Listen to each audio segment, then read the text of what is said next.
What's up, everybody? Welcome to Studio Day Heffrey, where I have a giant announcement. The Cowboys are playing the Saints tonight, and the Cowboys won the game. So I'd like to congratulate the Cowboys. You guys know me as a measured human when it comes to sports. A lot of people freak out all the time and overreact to everything that happens and every week.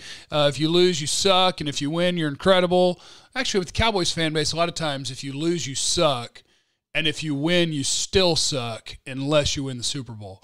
But regardless, I will tell you, this will be the first game. If the Cowboys lose to the Saints tonight, this will be the first game where I will look at it and go, okay, the Cowboys may not be as good as I thought. Now, in the NFL, weird things can happen week to week. That's just the way that it is. But at the same time, for a team that's put up a fairly poor performance against the Raiders, a really bad performance against the Broncos, and now you're going to get a Saints team that will be without Ryan Ramczyk, that will be without Terron Armstead, that will be without Alvin Kamara. You are talking about 3 Pro Bowlers there. Left tackle, right tackle, running back. They won't have Marcus Davenport, their edge rusher. So you are talking about missing a lot, and a Cowboy team that's getting back Tank Lawrence and getting back Amari Cooper. You're going to have all your receivers. You're going to have Dak Prescott. You're going to have your full offensive line. Now, the Cowboys might say they don't have their full offensive line because they like playing Terrence Steele at right tackle, but you have your best right tackle in Lyle Collins. So I would say you have your entire offensive line. The only weird things to watch will be, are you playing the right left guard? What are you able to do against the Saints defense? Because the Saints defense ain't no punk. I will tell you that. Marcus Williams is a really good free safety. Demario Davis has been incredible for them at linebacker. Cam Jordan's a stud at defensive end. They're solid up the middle. Marshawn Lattimore can still play. So they got a defense. They got a real defense. They're tough up front. Corners, I would say, on the whole are okay, and safeties are good. One linebacker good, one linebacker meh. So the Saints got something for you on defense, but offensively, they got nothing. They're missing their Tyron Smith, their Lyle Collins, their Zeke and Pollard. That's what Kamara is, I think. So they're missing too much to overcome. Oh, and Taysom Hill is starting. So that can be a wild card in the NFL. The running quarterback. I've always said I want my backup quarterback to be able to run because there aren't very many good backup quarterbacks. So as long as you're willing to risk your life on every play, you can be my backup quarterback. Run a 4-5, and I'm going to make you run a bunch because that's how you try to win when you're missing your quarterback. Taysom Hill's not a good quarterback. So for the Cowboys, it's going to be 8 in the box. Make Taysom Hill beat you throwing the football. And that's how you party. And if they are able to do that and score a bunch of points, then the Cowboys' defense has failed. If the Cowboys' offense, which is supposed to be one of the 2 or 3 best in the NFL right now, number 1 in yards, number 2 in points per game, if your offense can't score against the Saints' defense, if you can't at least get into the mid to upper 20s, then you're not one of the best offenses in football. So I expect the Cowboys to win. I expect it to be fairly comfortable. And if it's not, for the first time all year, this very measured and very fair sports analyst. I thought if I wanted to do a joke and pronounce it differently, this sports analyst will become a little unhinged, perhaps. By the way, we're going to watch the game, I believe, at Will Call in Deep Ellum. It's a bar. Corey Majors, I think, has an appearance. It's a deal there for the fan, and I think I'm going to join him. All right, from the people, you know how it works. I want your score in the comments. You don't have long now. It's game day. Get your scores in right now. The winner, whoever gets the closest, something. I'll shout you out or something. Mailbag from @KelseyCharles. Over under how many times I will write in all caps this game. Well, you are a little bit of a crazy person. So 8.5. Over under 8.5. From @TyWag1, will DQ be aggressive on 4th down like McCarthy? I think so, because I think Dan Quinn will be mostly, if not completely, hands-off on what's going on with the offense. He'll be serving as the head coach, so he'll decide when to call timeouts. And I suppose in theory, he could tell Kellen what you're doing in terms of, do you have 2 downs to do this? But I believe he'll mostly leave him alone and let Kellen Moore run the offense. So I think that they will be aggressive because Kellen is similar to Mike McCarthy in that he believes in analytics. He believes in math. He believes in probability. He believes in his offense. So, yeah, I think they'll be aggressive on 4th down. At Joe DeMaio, when Randy and Gallimore are back next week, what would your plan be on the defensive line? I know you want Parsons at edge. How do you work it with Gregory and Lawrence? Yeah, for now, when you have Gregory and Lawrence and they're both at full strength, I do think that Tank Lawrence is the left defensive end, Randy Gregory is the right defensive end, and Micah Parsons will be playing more linebacker. But I would still, third and medium or long, I'd slide Tank inside and put Randy down there. I would still at times put Micah Parsons, whether he's playing in the middle of the field or whether he's playing off of an edge there. I would either play him as a linebacker that's walked up on the edge and rushing from there, or walking down in the middle and rushing from there. Micah Parsons would still be rushing the quarterback for me a good amount of the time, because that is the most important thing. Saw Daniel Jeremiah talking about how this is a real-life 20-sack dude. That's what Micah Parsons can be. Having him not be that on purpose would be wild. You got to let him rush the passer a bunch. Josh, with our offense finally together, what are your expectations for tonight? My expectations are the Cowboys are a 30-point-per-game offense, give or take.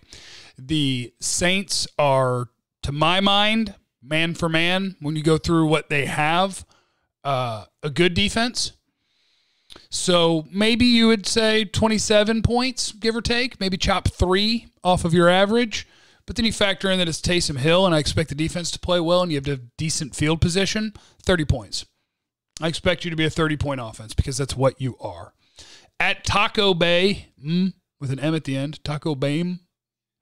Is this a redshirt year for Joseph and Wright, or will they get increased snaps down the stretch? I said it when he was drafted. Nahshon Wright was better than the people who thought he couldn't play, but I still think Nahshon Wright was overdrafted. 6'3" corners that don't change direction well terrify me. Unless Anthony Brown or Jordan Lewis, like if Anthony Brown has 4 PIs again this week, then maybe you'll start seeing Kelvin Joseph. But I think the Cowboys have the 3 corners that they want on the field. Those are the guys that are going to be on the field. Those are your guys. Kelvin Joseph will have a chance again next year, unless somebody plays really poorly and he's just being outstanding in the reps that he gets in practice. You got your corners. Kelvin Joseph is your 4th corner. At Hellman, D.C. Hi, Dave. How do you keep Randy? American money. Yes, the U.S. dollar. USD. Won't be a problem. Wouldn't worry about it. You have plenty of guys you can get rid of. At Shippy Spins. Hey, Shippy. If you're in a rodeo, what event would you participate in and why? I think I would be the clown. No, my change of direction isn't what it once was because of the knee. But that's going to limit me in any event. I can't throw the ropes. So I guess I'd be a barrel racer. I would just hold on as tight as I could and hope that the horse knew how to do all the turning and stuff and try not to fall off. I'd be a barrel racer. Uba, the Diplomat.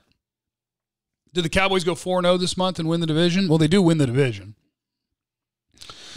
They'll go either 3-1 or 4-0 this month. Yeah. There might be a stumble fart somewhere. I just don't need it to be tonight. Like, you've had stumble farts lately. I need you to play a good one tonight. I need you to get back on track and give people the belief that you are what we think they are. At Biebert, will I have tears of joy or sadness? You'll have tears of joy. If you're a crier when your team wins. Jay Wilkes official, the line keeps moving. It's at -6. Would you take that, given what we know about the Saints? I'll tell you what I'll give you. If you ever listen to me for gambling advice, you're a crazy person. Gambling is hard. Vegas has really cool buildings, and Atlantic City has cool buildings, and all these places have cool buildings because they're going to beat you, okay? Now, there are some people, I guess, in the world who can win like 54% of the time. Congrats to them. I ain't them. I'm not even going to try. I've tried. Doesn't work. So I play daily. At One Stop Cowboys. If Dallas still loses this game, why? One offensive and one defensive reason, please. If Dallas loses this game, it'll be because they turned the ball over. They lost the turnover battle by 2. Like a sack fumble and a pick, and then the Saints didn't turn the ball over. And on defense, because running quarterbacks can give them trouble, and Taysom Hill is able to run for, 80 yards and a couple of scores. And that is how Dallas loses this game. So now that you know that, don't do it. Come on now. Would you use Parsons as a spy on Taysom Hill or put him at the end again? Good question, because he's not a great thrower. But zone read stuff, your edge guy can still be really important in the run game. I would still play Parsons on the edge a decent amount. But probably more linebacker than he has lately because you have Tank back. At Dadders, which Old West cowboy and scout who assisted in the capture of Geronimo was played by Steve McQueen in a 1980 Western? I haven't the slightest clue. Leave in the comments if you know. Bart would love to hear your thoughts about any of the rookies not named Micah. Anyone standing out to you? Golston's played fairly well. Osa started really well, but I think lately kind of So Neville Gallimore in a week or two might have a chance to kind of take his job back there. Golston's been all right. Jabril Cox, Aditor, Bohanna, meh. Farniok. Who am I missing? Am I missing like a fifth rounder? Nashawn Wright. None of them have done much. Started off promising. I think Golston's a solid player. I think Osa is a solid player. By next year, I think those will be rotational, solid dudes. You hope for Joseph, but you haven't really seen anything yet because he's been banged up. Yeah, so far the rookie class is really Micah Parsons. Noah Perez. What NFC opponents should the boys be afraid of in the playoffs? None. And maybe I'm an idiot. Maybe the Cardinals are great. Like their points for and points against makes it look like the Cardinals are really good, right? Anytime it's a new team that I haven't seen them do it before, I'm like, yeah, whatever. I don't believe in the Cardinals. Maybe the Packers. I would not be in a hurry to play the Packers. The Rams look like they're falling off a cliff. It's the Sean McVay second half. People figure out his offense. San Francisco, no. No, I'm not scared of anybody. No. Unless they lose tonight. If they lose tonight, I stop being a measured human and I type in all capital letters. All right, leave in the comments what you want to talk about tomorrow. I guess we'll be talking about the football game tomorrow, huh?